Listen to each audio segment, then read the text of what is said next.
तो त्रिकोण प्लस मिति, त्रिकोण का अर्थ होता है त्रिभुज और मिति का अर्थ होता है मापना।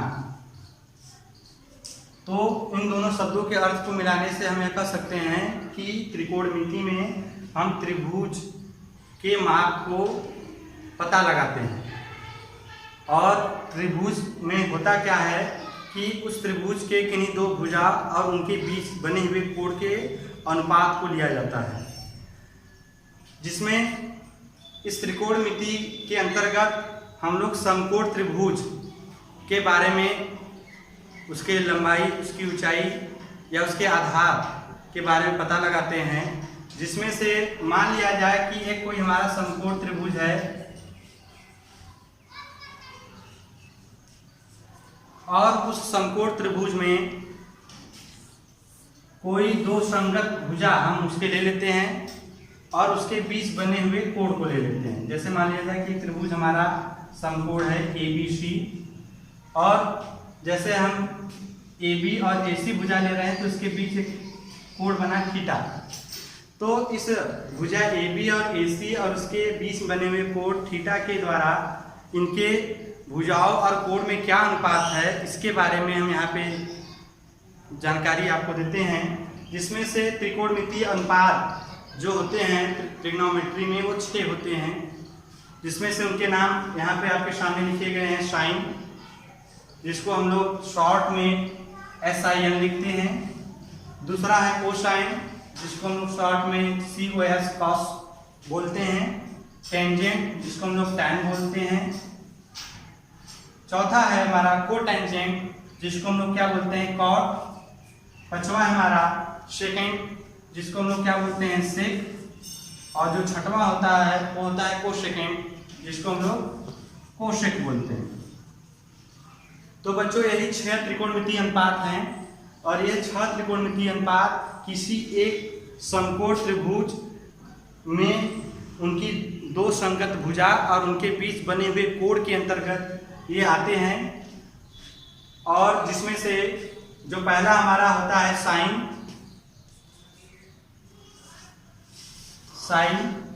और ये जो त्रिकोणमितीय अनुपात होते हैं ये किसी न किसी एंगल के सापेक्ष ही काम करते हैं।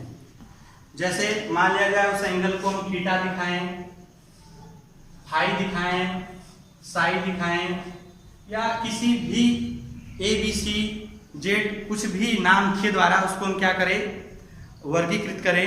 तो इस आधार पर जैसे मान लिया जाए कि साइन थीटा हमारा है कोई भी, तो ये साइन थीटा समकोण त्रिभुज में होगा क्या, इसका फार्मूला होता है लंब बटा के कर्ण। लंब बटा के कर्ण। दूसरा हमारा होता है कॉस थीटा, ये फार्मूला होता है हमारा आधार बटे कर्ण। तीसरा हमारा होता है टैन थीटा, यह होता है हमारा लंब बटे आधार। और चौथा होता है हमारा कॉट थीटा, यह होता है हमारा आधार बटा के लंब। इसके बाद जो पांचवा है त्रिकोणमितीय अनुपात वह हमारा है सेक थीटा, यह होता है कर्ण बटे आधार। और छठवां होता है हमारा कोसेक थीटा, यह हमारा होता है कर्ण बटा के लंब।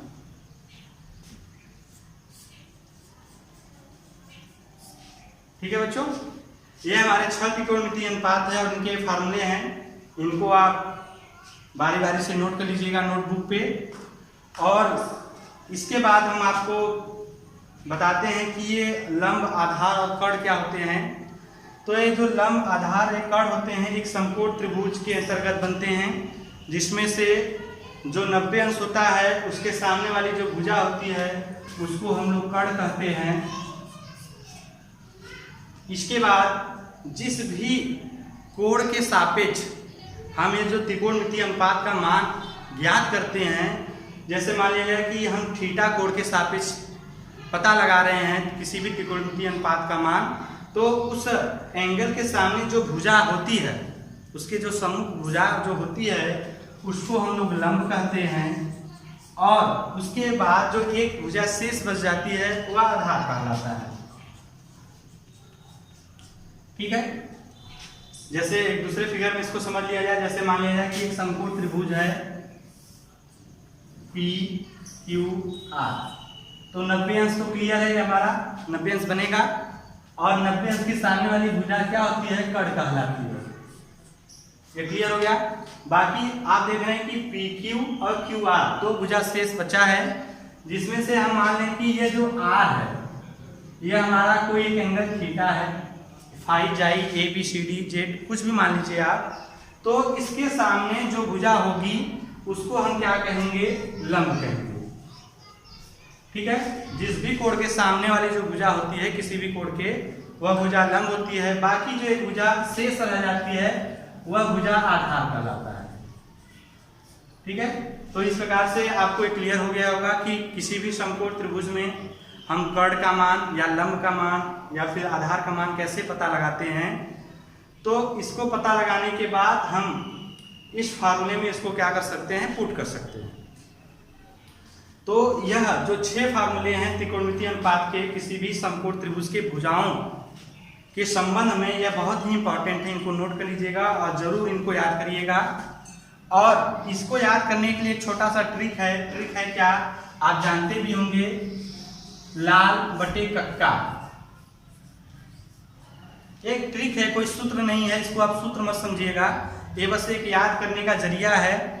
लाल बटे कक्का से हम कैसे इसको याद करते हैं, जैसे मान लिया जाए कि हमारा पहला त्रिकोणमितीय अनुपात क्या है, साइन। तो साइन थीटा में आप देख रहे हैं ना, लंब बटा के कर्ण, लंब मतलब एल फार लंब हो गया और के फार कर्ण, तो एल बटा के किसका हो गया, साइन का। तो साइन थीटा बराबर एल बटा के मीन्स क्या होगा, लंब बटा के कर्ण। दूसरा का नंबर देखिए कॉस आता है, दूसरे नंबर पे कॉस में क्या है, आधार बटा के कर्ण।